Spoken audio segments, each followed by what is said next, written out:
Hello, I'm Robert X. Golphin. Brandon E. Brooks has written 40-plus screen and teleplays, several of which have been produced. He's an award-winning writer-director and also film actor. His resume includes both feature-length and short films. He's worked with the likes of Courtney Gaines, Mark Webber, Ernie Hudson, and Charlie McDermott. But trust me, the list of his collaborators would fill up a few editions of this program. Brandon is also the founder of Saint Center Entertainment, which is where our history begins. And we'll discuss that and more coming up on this Season 2 special edition of RXG Exclusives. We must open up our minds and take a look inside. That we find we hold all the answers tonight. You're watching RXG Exclusives. Oh, they tried to keep us away, yeah. Brandon, it's been a minute. We talk online from time to time, but it's a pleasure to have you here. Thank you for having me, Robert. I believe the first time we met was on the set of the CBS television drama Hack, I was never here. Hack, CBS Friday this fall. where we served as production assistants. It's funny, my book that's out, I acknowledge David Morse, who starred on the show. When I left after season 1, he wrote me a note of encouragement because he would always see me on set scribbling in my notebook. But I wasn't the only one unleashing my creativity while on the job. There were many a times where I saw you working on your writing whenever you had a light lockup zone on set. And later you hired me as a cinematographer for your production company's feature film horror Acrimony. It was there that I met the uber-talented Lauren Jane Kristofalski, who went on to star in my award-winning films Inside of Me and Unperfect. I was also introduced to your dear friend and producing partner, Brian L. Jones. Hi, my name is Brian Jones.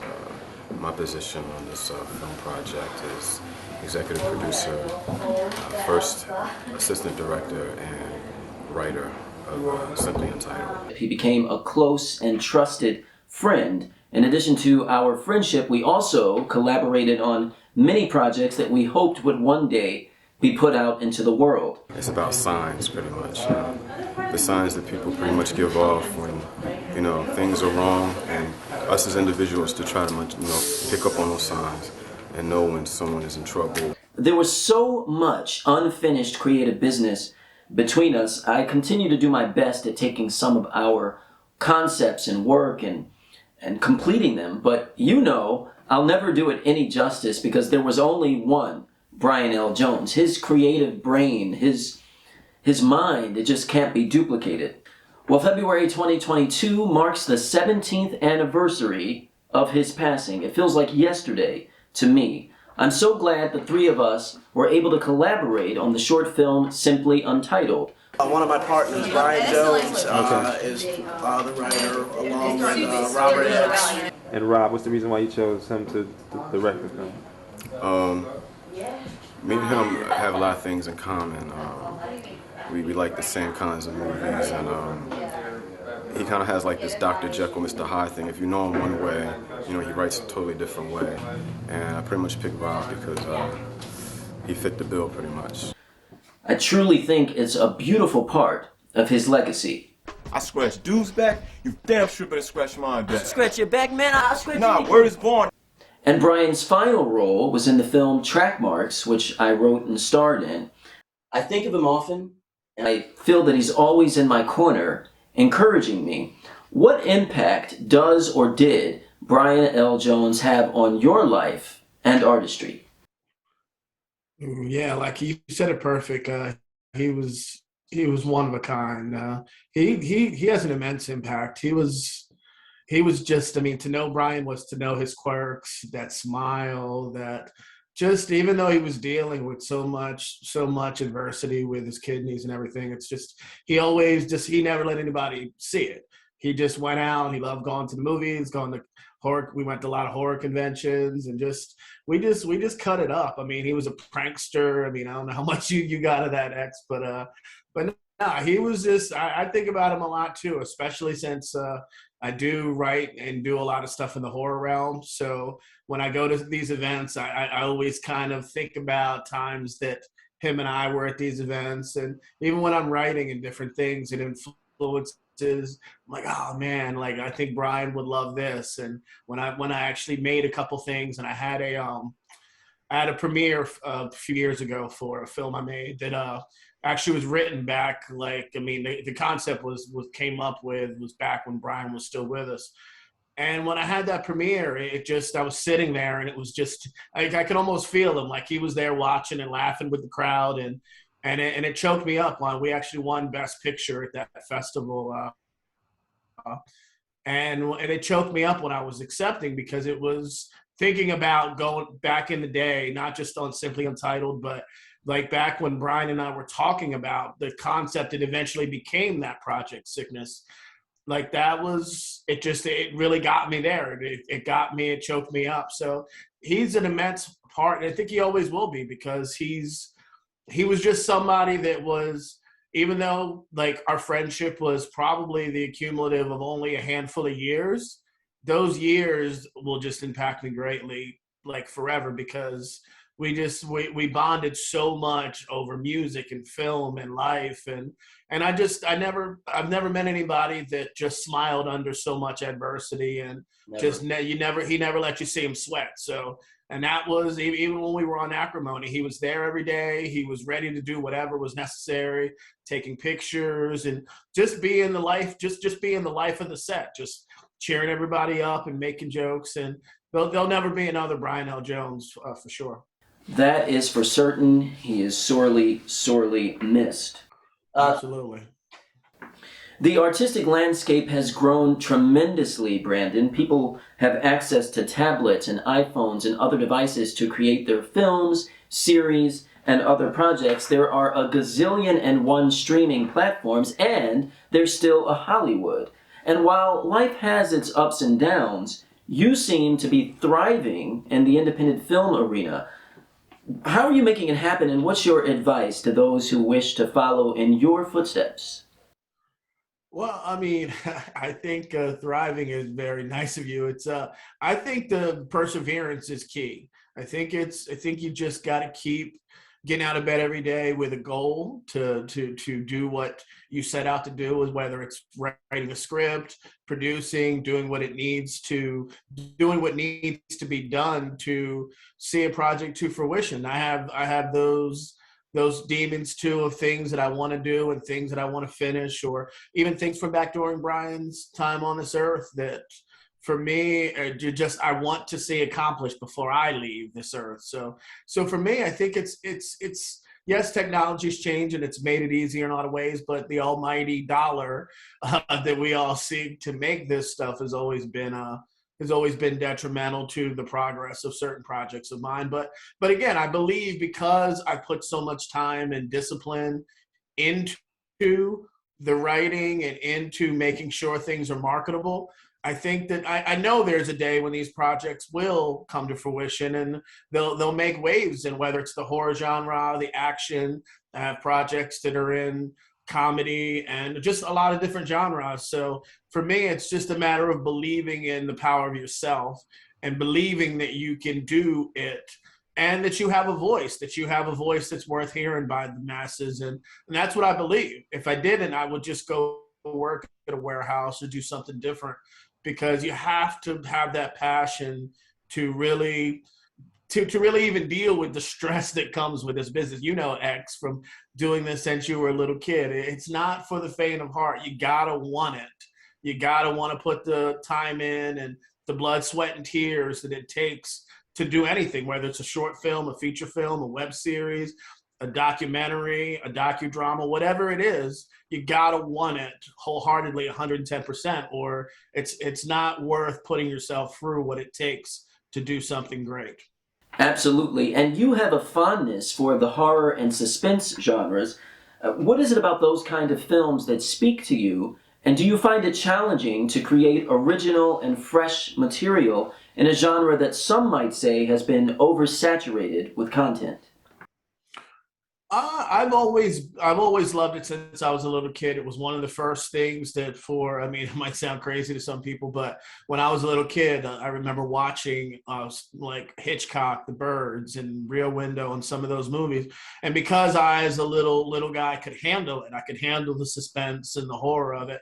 I was allowed to. I wasn't allowed to watch certain other things that had graphic language or like nudity or things of that nature, but for those things that, because I didn't have nightmares or whatever, those became like just a love of mine from very early on. So, I mean, watching John Carpenter's Halloween I remember that vividly. I mean, I don't remember much from when I was a little kid, but I remember watching that film, and I remember watching Poltergeist and just a lot of the Alfred Hitchcock films of that day, and just falling in love with them and just watching them over and over again. So that just spawned into it. But again, when I was a kid, you never know.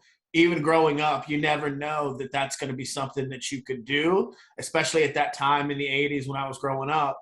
This was a fantasy land of escapism of sorts. And it wasn't really until I got into college and I started seeing things online for acting classes and filmmaking things, and again, that was a time where I was maturing, and I was just looking for something different to do than just the regular 9 to 5 or 2 to 10 that I was doing at the time. And the acting bug kind of hit me, and I went to a school called Wiesbaden Rhine in Atlantic City. And for me, that just started off this whole journey of writing. And obviously the writing, the natural thing to do was horror films. And that's where, again, down the road from that point, you and I like cross paths after it with Acrimony, because again, they're films that can be done on a smaller budget, and they're films that if you're able to come up with something a little bit different, not that I did with Acrimony, but if you, especially in this day and age, to answer that question, you said, I always, in my writing of stuff that is yet to be produced, I always try to go left when most other horror writers or creators go right. So like I watch a lot of foreign cinema. So that for me, there's so many things that they kind of do in other countries, whether Korea or Japan or Australia and just many other continents that we it probably wouldn't pass the FCC here in the States, but it gives me ideas of things that we can do different to kind of shake up the landscape, to be different than the Screams and Halloweens that we have here in the States. So that's what I kind of pin my hat on, is that when some of these packages get in the right hands of financiers, that they'll see that I'm aiming to do something a bit different in the horror genre than the old hat stuff that is always, there's always going to be things that are similar, but as long as like you're doing even one thing that's a little bit different, I think you have a chance to shake up things. I want to piggyback off of something you said. You and I are both actors and filmmakers, and you talk about your passion for acting as well. Is it an easy transition for you to go from behind the camera to in front of it? To me, it's never easy, but it's welcome. It's one thing that, I mean, I started as an actor in this business back in the late 90s. And it's just always been like, it's always been a passion that has never died. Even when I went years just making films and writing and not really acting, it's always been something that I've always had that craving for, because I just love the ability to get in the head of another character, especially somebody totally opposite of who I am. And I actually got to do that a couple of years ago, actually about a year and a half ago, in a project of mine that's part of a horror anthology called High Fear, called The Streets Are Watching. And I got to take my hair totally out and like blow a wild, crazy afro out and play this like crazy homeless guy in Trenton. And yeah, for me, it was liberating, because I just got to not be Brandon. And I think any great actor that will tell you that's one of the magics of cinema. And even yourself, Robert, I've seen you transform into other characters, just some that are total like just jerks, and to know you is to love you because you're such a great dude. But it's like that's there's such a, to me, there's a rush in totally kind of like shredding the you and becoming something totally opposite for however long it is on a set. And for me, that's why I think I'll always love it. That's why I've never abandoned it totally with the filmmaking and the writing side of it, because it's something that still burns in me. And I just think it's an amazing, amazing art form. And if you take it serious, I think it can just be very fulfilling to you. I mean, as an artist and just as a creative, and I definitely look to do a lot more things on the acting side. I agree completely. And on a practical level, sometimes it's just nice to report to set at your call time and not have to worry about all of the production elements, from dealing with the budget to craft service to the cast and crew. You know, it's a lot of work. Yeah, absolutely. That's one thing I did forget. Yeah, what the point you just made there is perfect, is that's sometimes I've actually reached out to filmmakers about roles and I didn't hear anything back. And then I might run into them a little bit later and they would be honest and say, look, well, I didn't want to have somebody on my set that's a director that might try to direct my film. And to me, that's not me as a person. If I'm hired to be an actor, I'm there to be an actor. I've actually been hired to act in different states, and I've gone and I've tried to stay away from the cameras when I'm not on screen. I go and I rehearse with other actors or rehearse myself solo. And for me, I mean, it's been sometimes the younger filmmakers that'll come to me and say, oh, I know you're a filmmaker. What do you think about this shot? Or what do you think about this stunt? Because I know you have stunt experience. And I'll help anybody out. But I try to make it a point, just like even when I'm an assistant director or a UPM or like other positions on sets, outside of my Saint Center and the stuff that I do, I just make it a point to never step on the toes of the actual people that are at the top, because that's again, I've been on sets before where I've seen that happen, where there's 5-6 people saying, like, giving an opinion, and you see the director that might be a little green and they're kind of boiling inside, but they don't really want to blow up and say anything because they don't want to be disrespectful to their crew. But there really should be one general, and you do have your DP who has say in whatever, and the departments obviously can have say too about their department. But you do want to have that one captain that kind of runs the ship. And I love when I can just go on set, sit back and just wait till they call me and I'm ready to go. I don't have to worry about budgets, food, anything else. I just go there to act. And that's a part of it too. It's just the getting away from the filmmaking side and just being able to go and just be a character is to me, that's one of the major benefits of it as well. Brandon, we are literally twinning in this moment, because I have gone through the same thing with folks who say, well, if I hire you to act, you'll come to set and try to take over because of your filmmaking background. No. Brandon and I are both telling you that's not how we roll.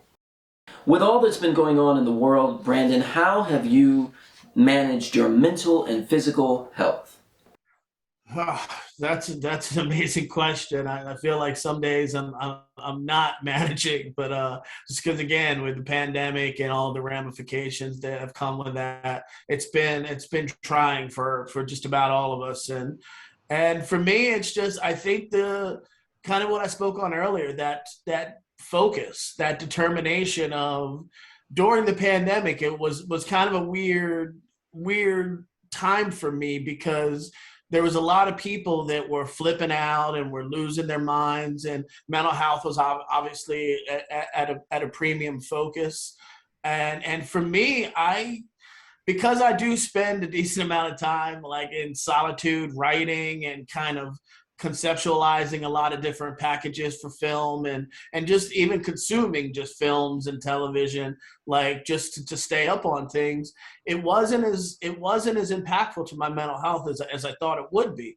And actually during that time frame, I believe I excelled more in my career during the time frame, because I took it as an opportunity to reach out to professionals that were sitting at home watering the flowers or learning to play a guitar or cook, that some professionals on a higher level that wouldn't have reached out before, wouldn't have emailed me back before, I would go on Instagram or find an email on IMDb Pro and just reach out to them and say, hey, I have this cool film package.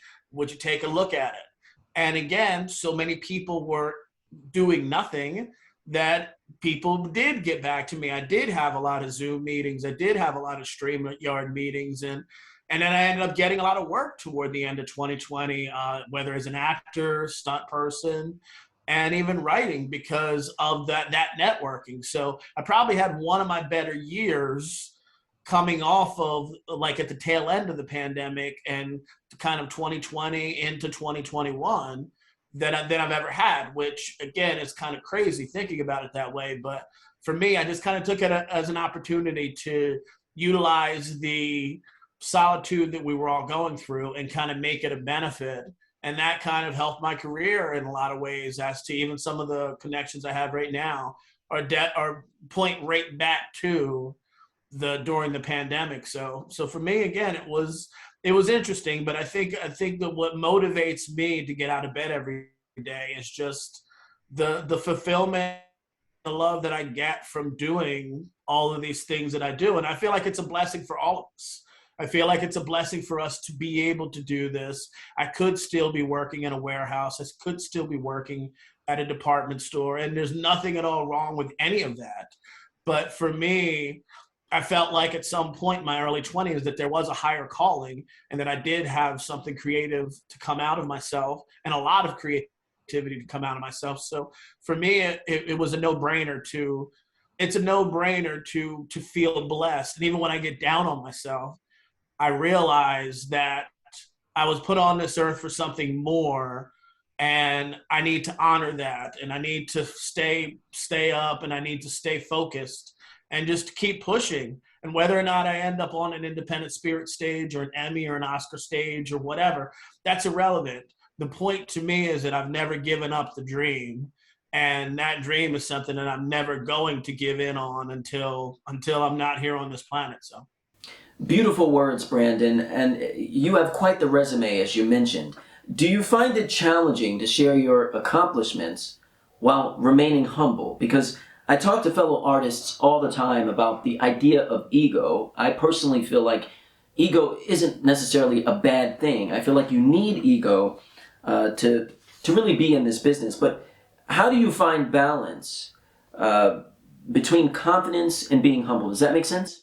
No, it makes total sense. And I think that there is a thin line, but I think, I mean, for me per se, I think I struggled with that like many years ago, just not saying that I did this or I did this. Because again, I'm nowhere near where I want to be in my career. I still have a lot of lofty goals. But again, I have accomplished a decent amount in my 23, 24 years doing all of this stuff. So I think sometimes it's important for you to celebrate those things, because we get down on ourselves because we're not yet on those major award platforms and we're not winning at Sundance or Tribeca or whatever, but we don't give ourselves enough credit for how far we've come. You've done a lot of amazing things in your career, Robert, that, I mean, many filmmakers would kill to have a resume and to have done some of the things that you've done and won some of the awards and met some of the people that you've met. And for me, like, I think probably about 3 or 4 years ago, I realized the power of social media and kind of how to utilize that into, you don't really have to be as braggadocious like it yourself and get on the screen and kind of come off vain.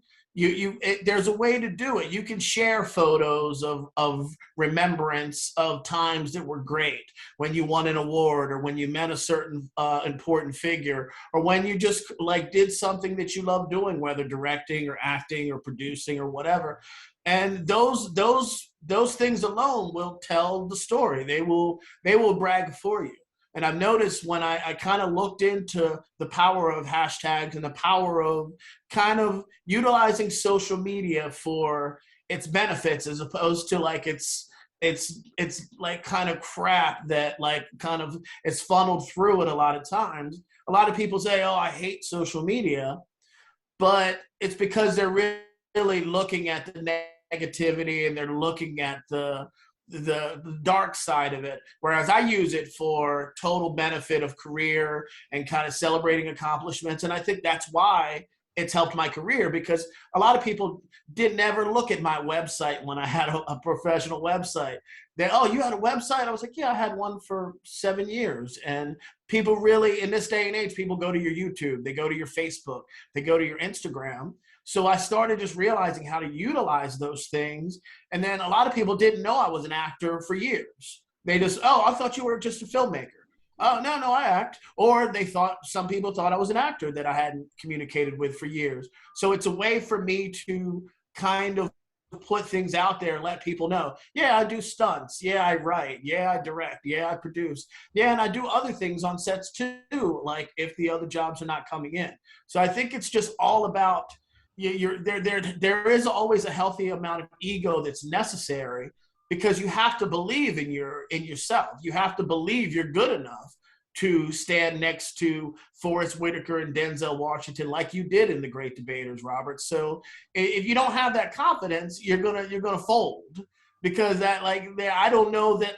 I mean, I think at this point in my career I could do it, but I know 20 years ago I would have been shaking in my boots if I stood next to those guys on a set, because I mean they're all-time greats. And for me, that's another thing too. I know I'm a little bit long-winded, but I think another thing too is just taking it serious. So many people think that it's easy to be an actor or a filmmaker or a writer, and they don't want to put the time in that it takes to really, really, really hone the craft of these different areas and shows. And for me, again, it's one of them situations where I just think that you have to have the belief in yourself, but at the same time, you have to put in the work to be able to put yourself in a position to do it on a massive level. Brandon, what projects do you have coming up? Well, I mean, there's always a boatload of content that's seeking financing, but about a year and a half ago, we made myself and two writer-directors, Tim Dallin and Frankie Tartaglia, we made a mob crime thriller called Not for Nothing, which stars Mark Webber, that you mentioned earlier. It's well known for not only his filmmaking, but his acting in films like Scott Pilgrim versus the World and many others, and just a whole slew of amazing talent, talented actors and crew. I mean, an amazing DP, Michael Rigobudo. And so that's just now going out because of COVID. Like, obviously things have been pushed, and we're even right now with the festivals kind of like some of them transitioning into virtual as opposed to in person. So yeah, that'll be a big deal for 2022, and I also have a couple of other potential directing gigs for television pilots that can't really speak as much on it at the moment, because I don't want to jinx it or whatever. But I'm looking to do a lot of big things with Arlen Entertainment, Terrence Arlen's company in Pennsylvania, South Jersey, the whole area. His company I've done a lot with, and all of them are very good people and just good, like-minded people who are very professional. And I've done a few things throughout the last year and a half or so with them. I've directed and produced and just helped them with different things, and looking forward to a big future with Arlen, and just a lot of other things. I have that film High Fear that I mentioned earlier that's coming out that I acted in, so that'll be out I believe on the film festival circuit, but it'll also be out like in the digital VOD realm at some point, hopefully before 2022 is over.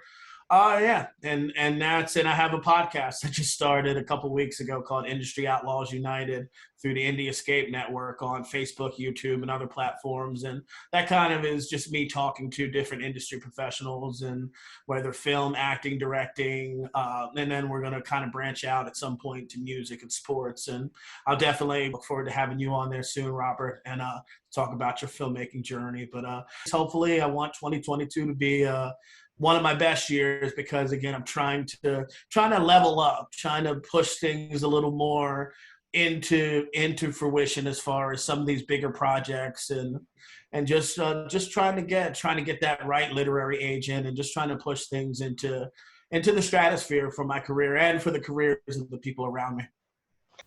Brandon E. Brooks, an actor and filmmaker to watch. His IMDb profile continues to rake up credits. You can find him on Instagram at SSE Brandon. Are there any other profiles out there, any other social media handles that people need to know in order to stay in contact and network with you? That's the Instagram one. Yeah, just my name at Facebook, Brandon E. Brooks. And yeah, Twitter, I don't do as much, so I believe it's State of CEO. But yeah, Instagram and Facebook are the best ways if you want to reach out. And yeah, thanks for having me on here, Robert. And I appreciate your friendship all these years. And we definitely have to collaborate again. Yeah, man, it's been too long. It's been way too long, man, and we gotta do something to celebrate Brian. Like, I know you have some projects, and yeah, we definitely should meet up at some point soon and to discuss like putting together something to celebrate his memory, because he'll always be missed. He'll always be a light in our world, because I mean, even for the short period of time he was with us, he was a bright star. And for me, like, I think he would be proud of what both of us are still attempting to do in this crazy business.